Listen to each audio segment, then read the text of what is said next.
Si l'on met en parallèle les quelques passages de Chroniques 26:15, 1 Corinthiens 1:27, 2 Corinthiens 12:9, Éphésiens 6:10, 3:16 et Colossiens 1:11, il suffit de quelques secondes d'attention pour voir surgir la pensée qui va être au centre de notre sujet, à savoir la grande importance de la faiblesse, la valeur considérable qui s'attache à un état de dépendance consciente. C'est presque une contradiction que nous avons là sous nos yeux. Dieu a choisi les choses faibles. Fortifiez-vous, puissamment fortifiez-vous. On peut toujours dans l'écriture opposer un texte à un autre texte et faire ainsi apparaître une contradiction. Mais quand on y regarde de près, on constate qu'au fond, l'écriture ne se contredit pas. Soit dit en passant, nous serions bien inspirés, chacun de nous, de trancher cette question une fois pour toutes, pour notre propre compte. Des contradictions sont là extérieurement, mais elles ont une explication. Et c'est en profondeur qu'il faut la chercher.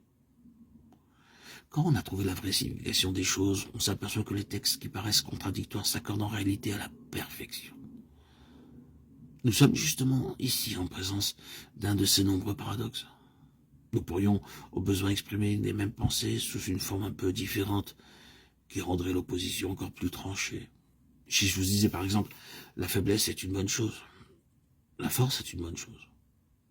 Force et faiblesse doivent tous les deux exister ensemble au même moment, chez le même individu. Le paradoxe ainsi formulé ne paraît-il pas invraisemblable? Et cependant, il en est bien ainsi. La faiblesse et la force nous sont toutes les deux représentées comme conformes à la pensée de Dieu, et elles doivent toutes les deux se trouver simultanément chez la même personne. Oui, la faiblesse. Une faiblesse telle qu'on ne peut rien faire. Force et puissance aussi en même temps, puissamment fortifiées, au point de voir s'accomplir de vraies merveilles. Une conscience simultanée, une expérience simultanée, une réalité simultanée, et pas de contradiction. Comment donc cela peut-il se faire? Demanderez-vous, et que faut-il croire?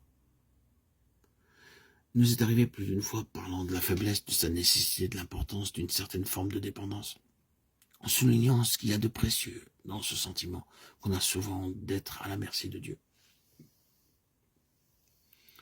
De nous voir tout aussi jeter à la face les versets de l'Écriture qui parlent de force. On en voulait à nos affirmations, on s'efforçait de démolir nos arguments et de réduire à néant ce que nous cherchons à mettre en lumière, tout simplement parce que les deux choses paraissent inconciliables. C'est triste à dire, mais c'est vrai, il y a des frères et des sœurs dans la foi qui se laissent complètement paralyser mentalement par ces contradictions apparentes de l'Écriture. Voyons donc les choses en face.